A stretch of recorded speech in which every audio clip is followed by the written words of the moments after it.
ನಮಸ್ಕಾರ ಸ್ನೇಹಿತರೆ, ಮತ್ತೊಂದು ವಿಡಿಯೋಗೆ ಸ್ವಾಗತ. ಇವತ್ತು ನಾನು 2026 ತೆಲುಗು ಇಂಡಸ್ಟ್ರಿಯಿಂದ ಬಿಡುಗಡೆ ಆಗಿರುವ ಓಂ ಶಾಂತಿ ಶಾಂತಿ ಶಾಂತಿ ಎಂಬ ಒಂದು ಸಿನಿಮಾದ ಬಗ್ಗೆ ಮಾತನಾಡ್ತಾ ಇದ್ದೀನಿ. ಈ ಒಂದು ಮೂವಿ ಸಿಂಪಲ್ ಲವ್ ಸ್ಟೋರಿ ಅಂದ್ಕೊಂಡಿದ್ರೆ ಅದು ತಪ್ಪು. ಓಂ ಶಾಂತಿ ಶಾಂತಿ ಸಿನಿಮಾದಲ್ಲಿ ಕಾಮಿಡಿ, ಎಮೋಷ್ನಲ್, ಅನ್ಎಕ್ಸ್ಪೆಕ್ಟೆಡ್ ಟ್ವಿಸ್ಟ್ ಎಲ್ಲವೂ ತುಂಬ ಚೆನ್ನಾಗಿದೆ. ನಿಜವಾಗ್ಲೂ ಈ ಒಂದು ಸಿನಿಮಾ ಕನ್ನಡ ಡಬ್ಬಿಂಗಲ್ಲಿ ಚೆನ್ನಾಗಿದೆ ಅಂತ ಈಗಲೇ ನೋಡೋಣ ಬನ್ನಿ. ಹೌದು, ಮೂವಿಯ ಹೆಸರು ಓಂ ಶಾಂತಿ ಶಾಂತಿ ಶಾಂತಿ ಅಂತ. 2026ಅಲ್ಲಿ ಈ ಒಂದು ಸಿನಿಮಾ ಬಿಡುಗಡೆಯಾಗಿದೆ. ಆದರೆ ಈ ಒಂದು ಸಿನಿಮಾ ಜಯ ಜಯ ಹೇ ಎಂಬ ಒಂದು ಸಿನಿಮಾದ ರೀಮೇಕ್ ಕತೆ ಆಗಿದ್ದು, ಈ ಸಿನಿಮಾದ ಚಿತ್ರಕಥೆ, ಡೈರೆಕ್ಷನ್ AR ಸಂಜು ಮತ್ತು ನಂದಕಿಶೋರ್ ಯಮಾನಿ ಅವರು ಈ ಕಥೆಯಲ್ಲಿ ವರ್ಕ್ ಮಾಡಿದ್ದಾರೆ.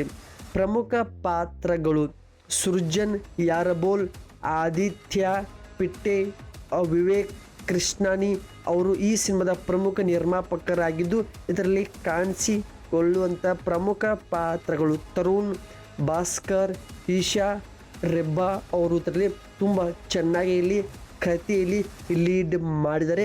ಇದರಲ್ಲಿ ಆಗುವಂಥ ಒಂದಿಷ್ಟು ಪಾತ್ರಗಳು, ಕತೆ, ಲವ್ ಸ್ಟೋರಿ ತುಂಬ ಸಿಂಪಲ್ ಆಗಿದ್ದರೂ ಕೂಡ ಒಂದಿಷ್ಟು ಸೀನ್ಸ್ಗಳು ಕೂಡ ಪ್ರತಿಯೊಬ್ಬರಿಗೆ ಕನೆಕ್ಟ್ ಆಗೋ ರೀತಿಯೇ ಕತೆ ಡಿಸೈನಿಂಗ್ ಯಾವುದು, ಆ್ಯಂಗಲ್, ಸ್ಕ್ರೀನ್ ನರೇಷನ್ ತುಂಬ ಚೆನ್ನಾಗಿಯೇ ಬ್ಲೆಂಡ್ ಮಾಡ್ತಾ ಹೋಗಿದ್ದಾರೆ. ಹಾಗೆ ಈ ಒಂದು ಸಿನಿಮಾದ ಕ್ಯಾಮ್ರಾ ವರ್ಕ್ ದೀಪಕ್ ಯರಗೇರ ಅವರು ಮಾಡಿಕೊಟ್ಟಿದ್ದು, ಎಡಿಟರ್ AR ಸಂಜು ಅವರು ತುಂಬ ಚೆನ್ನಾಗಿ ಎಡಿಟಿಂಗ್ ಆಗೋದು, ಸ್ಕ್ರೀನ್ ಪ್ಲೇ, ಡೈರೆಕ್ಷನಲ್ಲಿ 3 ಆ್ಯಂಗಲಲ್ಲಿ ವರ್ಕ್ ಮಾಡಿದ್ದಾರೆ. ಹಾಗೆ ಸಿನಿಮಾದ ಸಾಂಗ್ಸ್ ಕಡೆ ಬಂದರೆ ಜೈ ಕೃಷ್ಣ ಅವರು ಕೂಡ ಈ ಸಿನಿಮಾದ ಪ್ರಮುಖದಲ್ಲಿ ವರ್ಕ್ ಮಾಡಿ ತುಂಬ ಚೆನ್ನಾಗಿಯೇ ಸಾಂಗ್ಸ್ಗಳು ರೆಡಿ ಆಗಿದೆ. Company originals movie verse studios ಅವರು ತೆಗೆದುಕೊಂಡು ಕಂಪ್ನಿ ಬ್ಯಾನರ್ ಅಡಿಯಲ್ಲಿ ಮೂಲ ಭಾಷೆ ತೆಲುಗು ಆಗಿದೆ. ತಮಿಳ್, ಮಲಯಾಳಮಲ್ಲಿ ಈ ಸಿನಿಮಾ ಡಬ್ಬಿಂಗ್ ಆಗಿದೆ. ಸೊ ಅಪ್ಕಮಿಂಗ್ ಡೇಸಲ್ಲಿ ಈ ಸಿನಿಮಾ ಕನ್ನಡ ಭಾಷೆಗೆ ಕೂಡ ಡಬ್ಬಿಂಗ್ ಆಗುವಂಥ ಬಹುತೇಕ ಚಾನ್ಸಸ್ಗಳು ಇದೆ.